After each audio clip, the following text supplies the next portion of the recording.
저 역시 그렇게 하시는 정우성 부총장님과 비슷한 위치하고 있다는 데서, 그리고 또 비슷한 관심과 노력을 나름대로 함께 하고 있는 사람으로서 전체적인 맥락에 충분히 공감하고 동의를 합니다. 그런 맥락에서 사이버 제약 사용물 해결에 기하기 위한 몇 가지 생각을 요약해서 말씀드리겠습니다. 첫 번째는 주제 발표 내용 중에 일부 나오는 것처럼 현 시점에서 사이버 제약이 대단히 중요한 기회를 맞이하고 있다, 그런 말씀을 하셨는데, 저는 거기다가 이것이 꼭 기회인가 하는 의문을 많이 가져봅니다.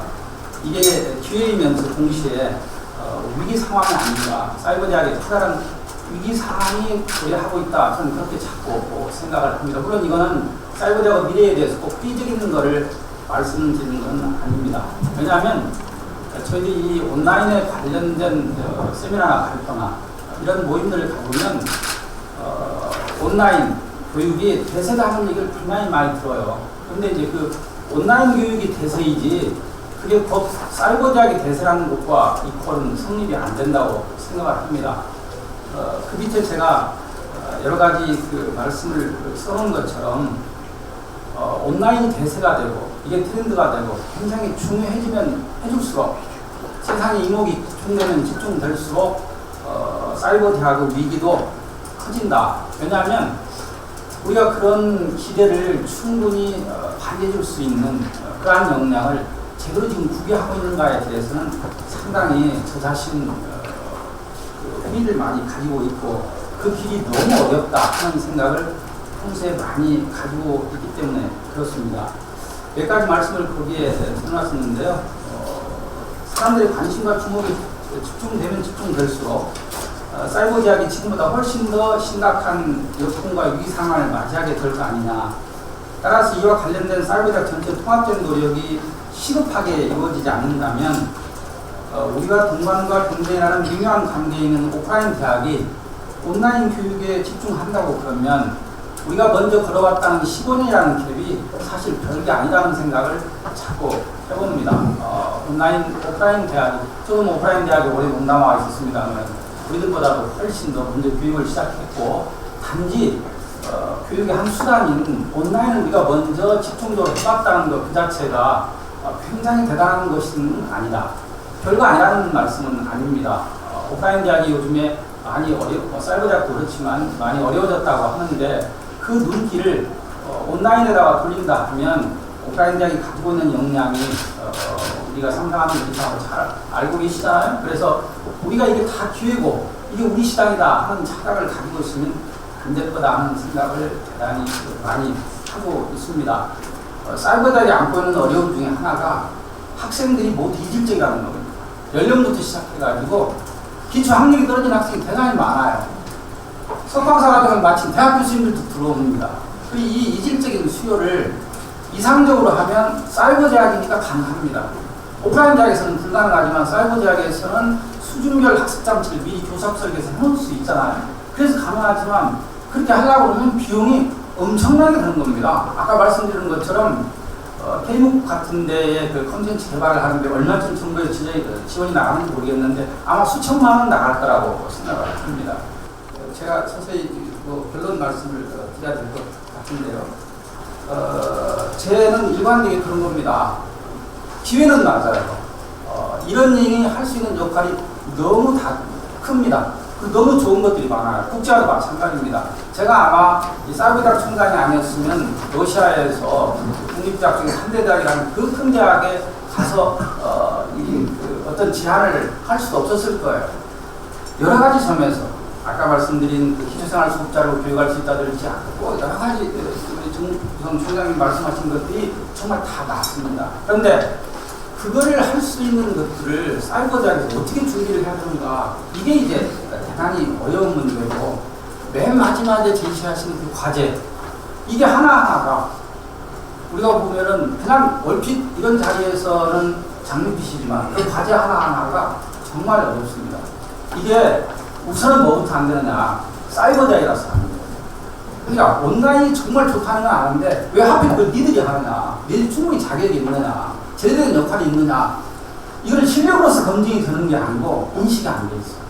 아까 그 정우성 부총장님 말씀하실 때 중요한 말씀이 그런 것들이 나와 있거든요. 우리도 할 수 있다. 우리가 15년 동안 해왔다 하는 것들에 대해서 인식을 높이는데도 우리가 노력을 많이 해야 되고, 그 다음에 정부나 이런 것들에서 이런 것들을 위해서 만드는 그 많은 제도 속에 우리가 포함되려고 하면 우리가 또 결집된 노력을 하지 않으면 저 혼자서 해보니까 너무 힘들어서 오늘 같은 자리가 저는 정말 좋고 너무 감사하고 그렇습니다. 지난번 아까 말씀드린 것처럼 국회 포럼 때 국제화 그거 쉬운 거 아닙니다. 이렇게 웃으면서 스치면서 지나가는데 제 가슴이 엄청 와닿았어요. 어떻게 하셨지? 제가 한번 생각해 보세요. 40명의 외국 학생을 받아놓고 꿈과 희망이 부풀어있는데 1년 뒤에 휴학을 시킬 때 제가 얼마나 가슴이 아팠겠습니까? 등록금까지 다 대주기로 하고 심지어는 IOC에서 지원까지 받아서 그 엄청난 일을 해놨는데 그거는 끝날 줄 알았어요. 근데 아니더라고요. 오늘 같은 자리가 이렇게 끝나지, 이렇게 안 끝나겠지만요. 이것들을 심도 우리 모두가 할 수 있는 방안을 정말 구체적으로 찾았으면 좋겠고, 화두처럼 던져주시는 그런 것들을 해결하기 위해서 정말로 이제 많은 노력들을 해야 될 시점이다. 그런 생각을 합니다. 제가 너무 두서없이 말씀드린 것 같습니다. 고맙습니다.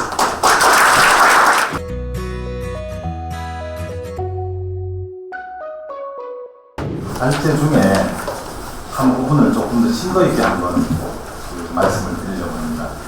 44세에서 64세 중장년층의 비중은 최근 10년 내에 2배 이상 증가했으나 경제 위축과 함께 일자리는 줄어들어 노동시장에서 중장년층 퇴직이 가파르게 늘고 있습니다. 또한 2030년까지 정가세를 보이고 있는 인구 증가율이 이 시기를 기점으로 마이너스를 나타낼 것이며, 이에 따라 총인구가 감소할 것으로 전망하고 있습니다. 중장년층에게 충분한 교육 기회를 제공하여 계층 간, 세대 간 숙련된 단절과 질적 미스매치를 완화하고 실직과 취업을 반복하더라도 평생 직업 교육 기회를 연속적으로 제공하여 근로자의 유연 안정성을 도모하는 것이 해법이라고 하겠습니다. 이는 종국적으로 중장년층 퇴직자까지 평생 직업 교육을 통해 이동성을 강화한다는 측면에서 장기적으로 노인 수요 증대를 촉진할 것으로 기대가 됩니다.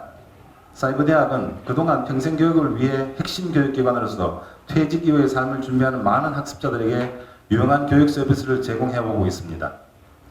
사이버대학의 특성화를 살린 평생직업교육은 전국 21개 사이버대학의 온라인 네트워크를 통해 재취업 및 창업을 위한 경험과 의지가 충분한 중장년층들이 다양한 전공 분야에서 실제적인 재취업 및 창업에 이루어질 수 있도록 평생직업교육 프로그램 지원을 충분히 지원할 수 있다고 생각을 하고 있습니다. 결론을 내리면 실제로 우리나라의 경우 고령화가 세계에서 가장 빠른 속도로 진행되고 있어 중장년층 평생교육을 위한 대안 마련이 시급한 실정입니다. 이 과도기에서 중장년층의 재취업 창업교육은 고학년 시대에 적합한 평생직업교육으로 재조중해야 된다고 생각을 합니다. 과거 고령자를 대상으로 하는 교육이 저임금의 단순 노무직을 원하는 산업체 취업을 지향하는 인력 양성이었다면, 이제 고학력 출신자를 고려하여 이들에게 적합한 평생직업교육의 개발을 검토할 필요성이 있습니다. 즉, 과거의 대량적이고 일반적인 교육생 양성이 이제는 정예 교육생을 양성하는 맞춤형 평생교육 프로그램으로 바뀌어야 한다고 생각합니다. 이 문제에 대해서 여러 가지 방안을 고려해 볼 수 있지만, 그 중에서도 가장 효과적이면서도 효율적으로 할 수 있는 방안이 사이버대학 특성화를 살린 평생직업교육 방식이라고 생각을 합니다. 평생직업교육에 사이버대학에 적합한 이유는 여러분 다 아시겠지만 어디서든 접근 가능한 교육 방식이고, 일과 병행교육이 가능하고, 무크 등 새로운 형태의 교육 서비스 활용이 가능하다는 큰 장점을 갖고 있습니다. 사이버대학은 이러한 장점을 잘 활용하여 평생직업교육을 이끌어 나가기 위해서는 양질의 교육 기회를 제공하여야 하겠고, 정부는 전폭적인 지지와 제도적 법률적으로 많은 뒷받침이 필요할 것입니다.